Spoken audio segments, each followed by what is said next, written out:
This is Embodied Success, the podcast, where we explore topics that help to balance your mental, physical, emotional, and spiritual well-being. With these four elements interacting in harmony, we can experience joy in both our career and personal lives. This is Embodied Success.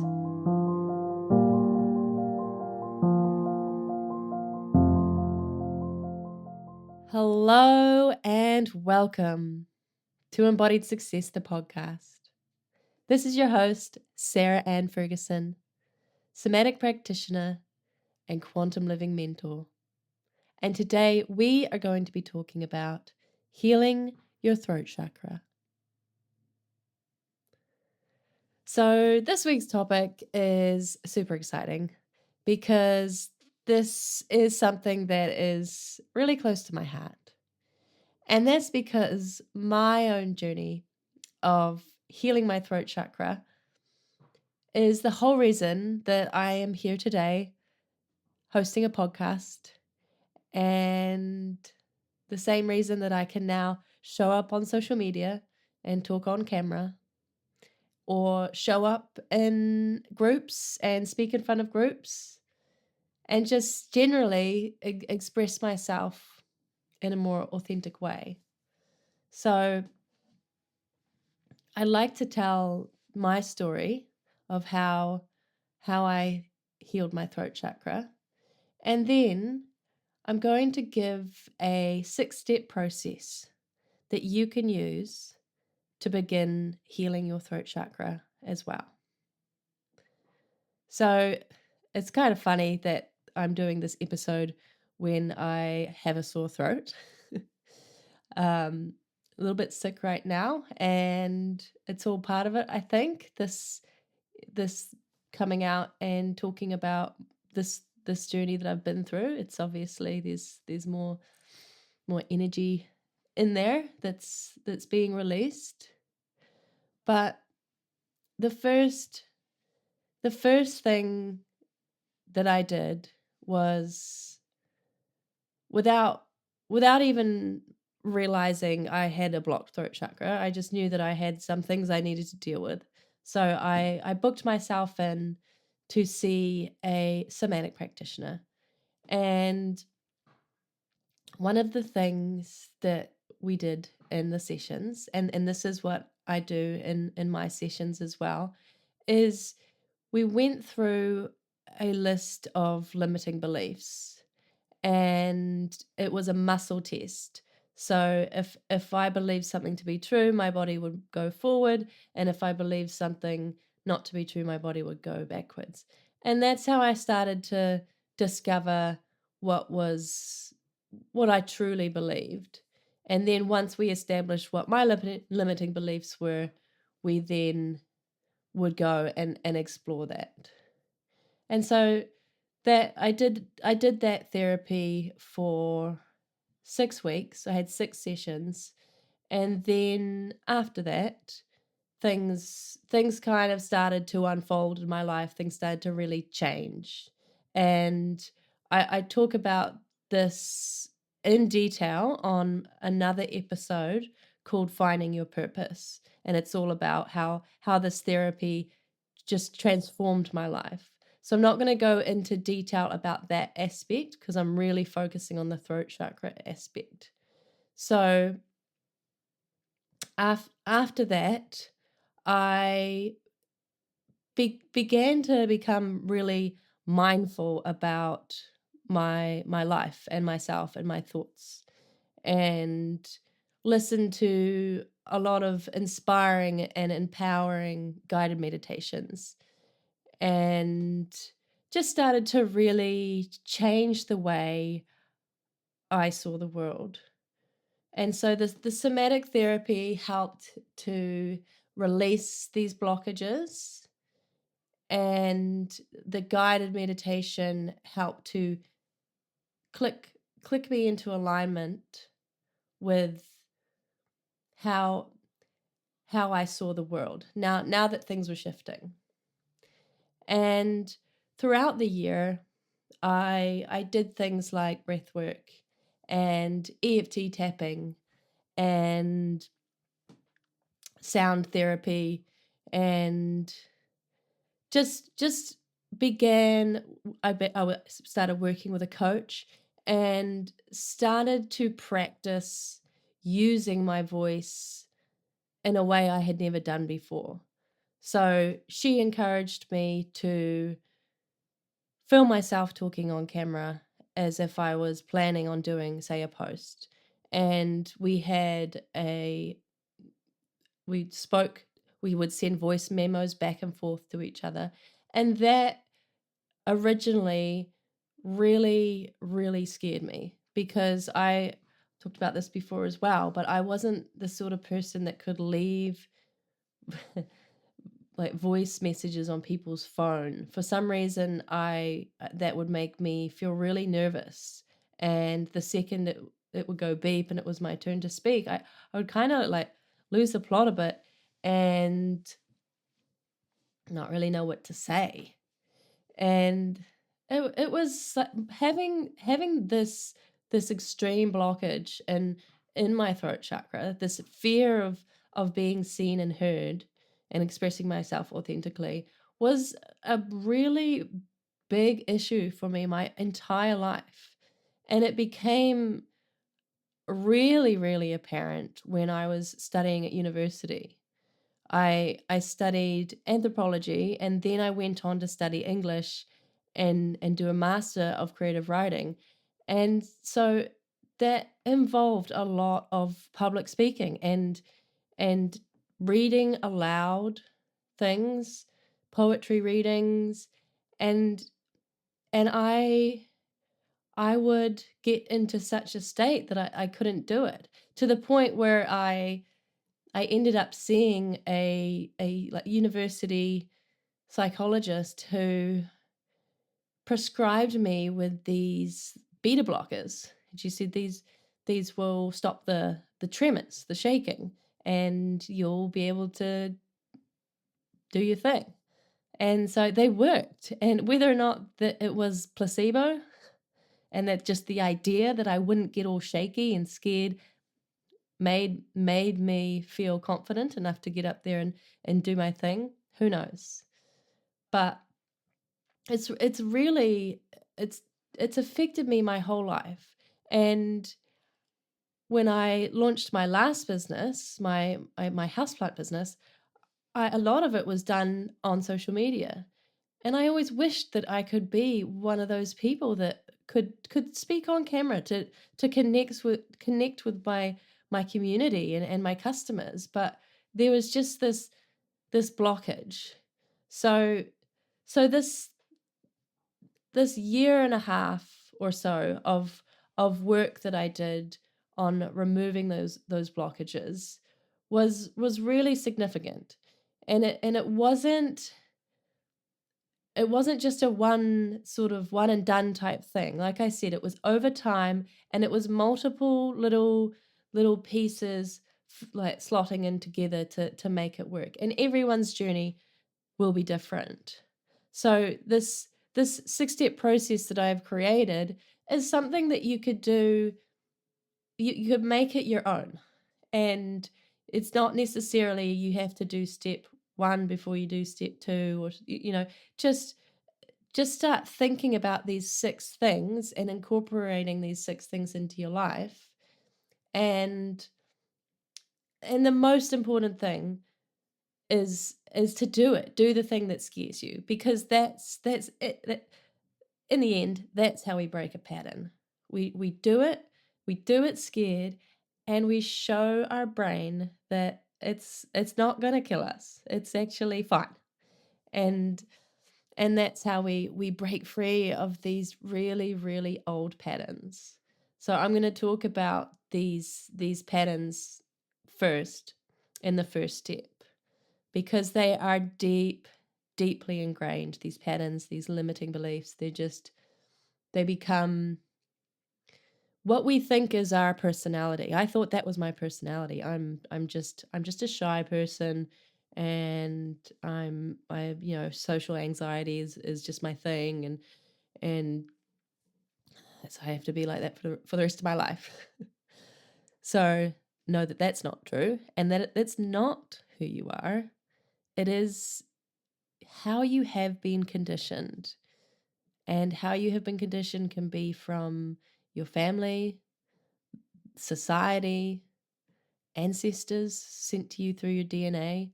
It's all that conditioning isn't you.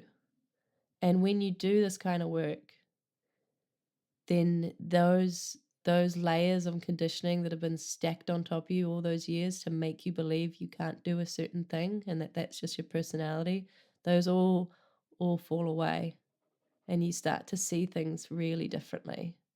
You start to see infinite possibilities out there for you. You start to think bigger, and everyone around you will probably have their own limiting beliefs. And when they hear you talk about things changing for you and the way that you view the world and its all its beauty and infinite possibility, they might think that that's not true, but that's their limiting beliefs. It's their conditioning. And once you free yourself from your conditioning, you're able to see theirs and just let yourself know that's their own. So the first step in this process is self-reflection. And that's basically when I booked myself in to see a somatic practitioner, I had begun to really look at my life and go, do I want to be living like this? Do I want to feel like this? Do I want to be this kind of parent? Do I want to be this kind of business owner? Do I want this? Does this life feel good? And the answer to all that was no. I'm not happy with this. So making the choice to see the somatic practitioner, and then following that, the introspective journey that I went on after that, it was just all a time of deep introspection and self-reflection. And it's here that you become aware of your fears and your insecurities of being seen and heard. And it's there you can start to really explore whether with a somatic practitioner or another kind of therapist or coach or mentor, explore your limiting beliefs and these fears of expressing yourself authentically. And I've had a lot of discussions with people about limiting beliefs and how people don't really know that they have them and that they don't really know what they are. So I've put together some first person statements that are common limiting beliefs of people that have a blocked throat chakra and people that have this fear of being seen and heard and expressing themselves authentically.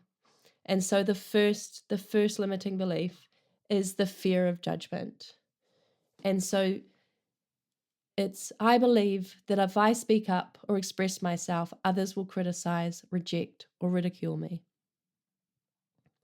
And so in a session, when someone is being assessed, I would have the client say this aloud and then see what their body does to determine whether or not this is something that they deeply believe, because it's not always obvious to you.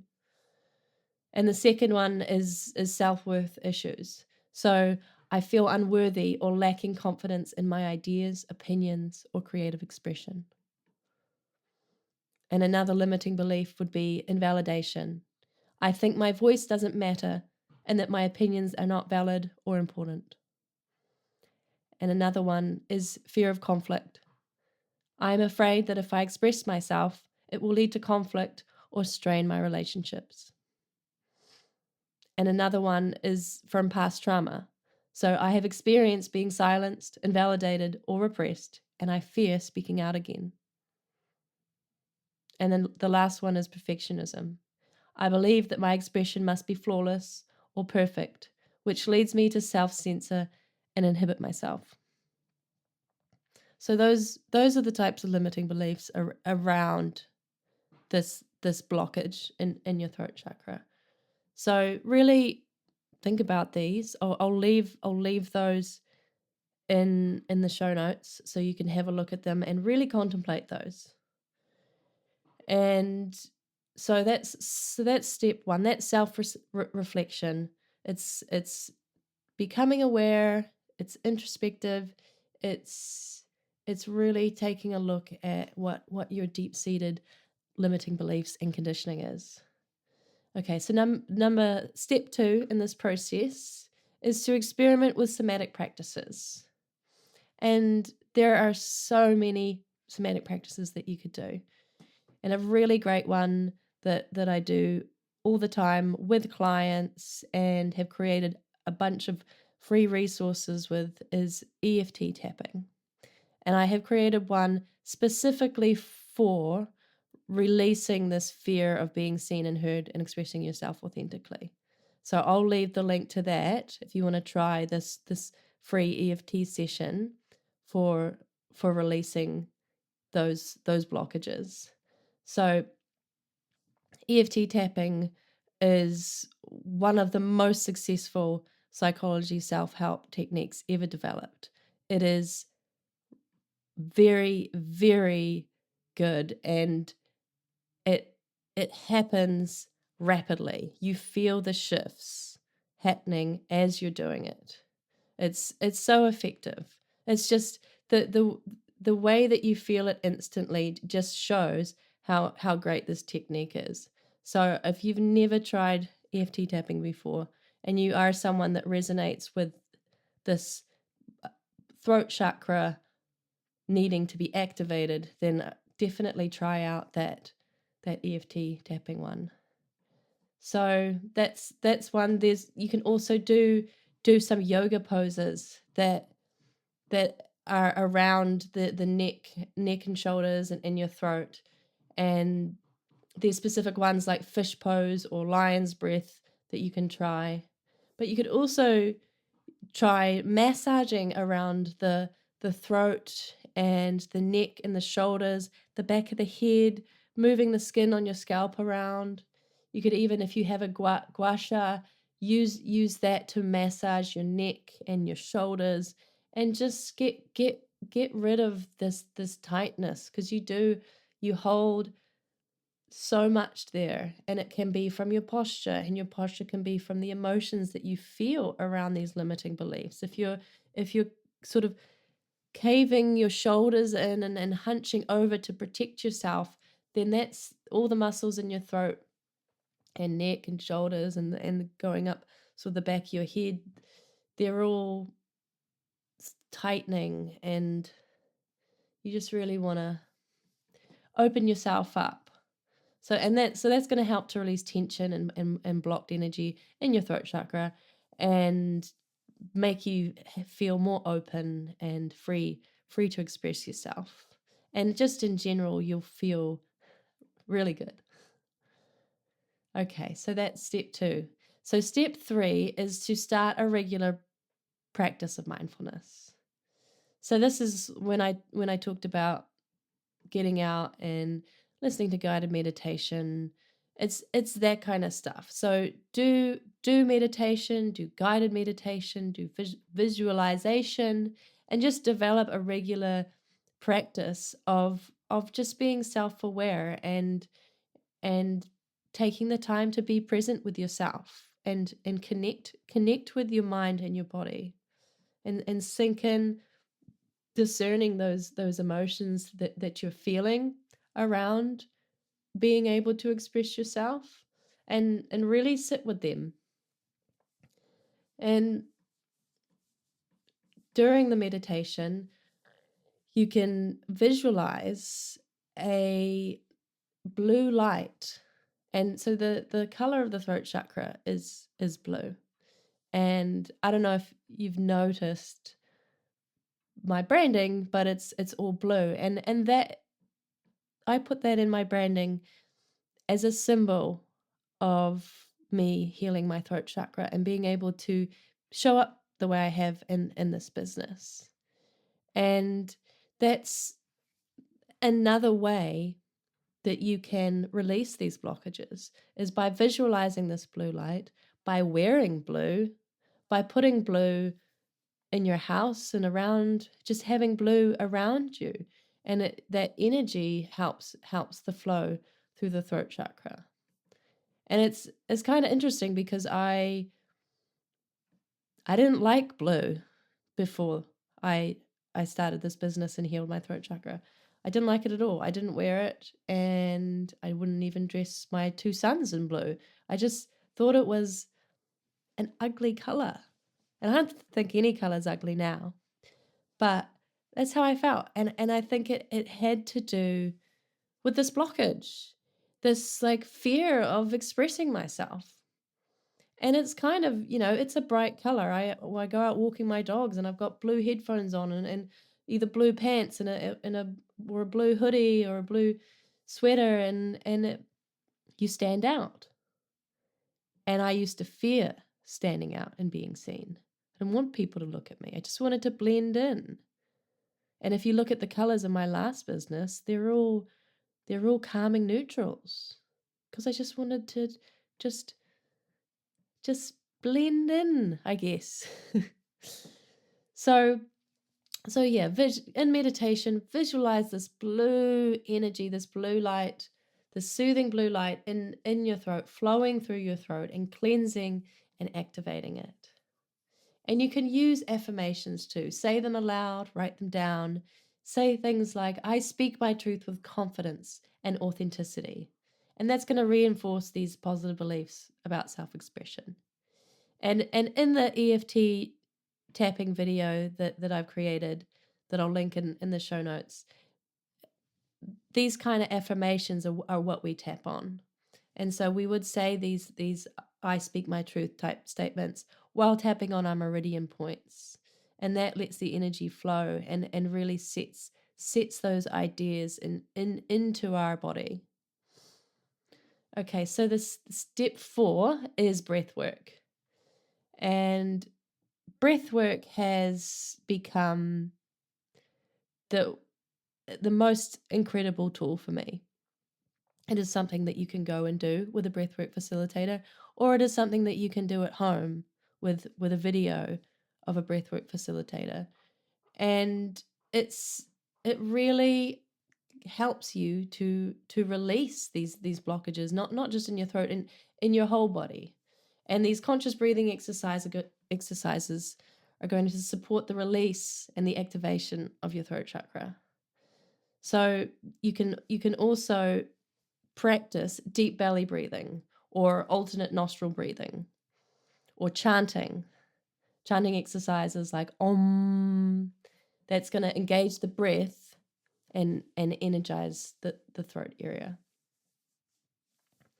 Okay, so that's breath work. That's step number 4. And I interviewed a breathwork facilitator, John Van Hunen, on this podcast. So if you're interested in breathwork or you want to know more, I encourage you to listen to that podcast and also check out John and his work. He's an incredible facilitator, and he can guide you into all kinds of things. So step 5 is sound therapy. And this can be humming, and that's something that I have really taken on because it's also calming to the nervous system. And I realized when I was having issues with dysregulation before I started this long journey of somatic practices and toning my nervous system, I found that humming really, really soothed me, calmed me, but it also clears things out and activates things. And there's also sound frequencies specifically for this that you can listen to, and those are the 384 hertz and the 741 hertz. Okay, so the last one is step 6, and it's practice using your voice in ways that scare you. And this is the most important. After doing all the work to clear it, if there are things that you want to do to use your voice for, you really have to put these things into practice, because they're going to feel really weird at first, especially if it's something like filming yourself talking on camera to put on your social media, or if you have a speech that you're going to be reading in front of a crowd. Just practice, practice, practice. And that practice is going to make you feel better and more confident in doing these things. And just do it gradually step out of your comfort zone, just one day at a time. Like I said, this journey for me, it was over a year of learning and practicing. And if you have people that you trust and support you, practice using and expressing yourself in these supportive environments. And just progressively challenge yourself by speaking up and saying how you feel. Many of us have been conditioned to not say how we actually feel, but it's safe to say how you feel. Practice saying it in the mirror at home before. If you have something that you want to say to someone, practice saying it and then go say it to their face. And put yourself out there by engaging in things like public speaking or singing or creative activities that involve using your voice. And yeah, just remember that this kind of stuff does take time, and that's okay. There's no overnight, there's no magic pill that you can take the next day. You'll be out there completely transformed. Although EFT does work pretty quickly. So if you've got something like a big speech coming up, or something where you're going to be doing some public speaking, or you're going live on Instagram, or there's just something that you want to do, you can tap on that. And if you do it, if you do enough rounds and you do it multiple times, you might find that you are transformed. So yeah, definitely give that a go. And with breath work, there's certain breath work which I do where you scream into a pillow. And I find that really useful, because sometimes you just have to let it out. So find a pillow, put on some breath work, or just put on some music. If you know the breathing that you want to do, put on some music and do the breathing and scream into a pillow. Just let it out. Yeah, okay. So that's that. So if you wanna talk to me about any of this, just send me a DM on Instagram or send me an email. I'll drop my email and my handle in the show notes. And yeah, know that you're not alone in this struggle, and that many, many, many of us have been conditioned to feel like we can't express ourselves authentically. And many of us have this fear of being seen and heard. And it is completely doable to overcome it. So just start with these steps, or reach out to me. I'm happy to help. So I hope this episode has been helpful or inspiring in some way. And I will see you on the next episode. Thanks for listening.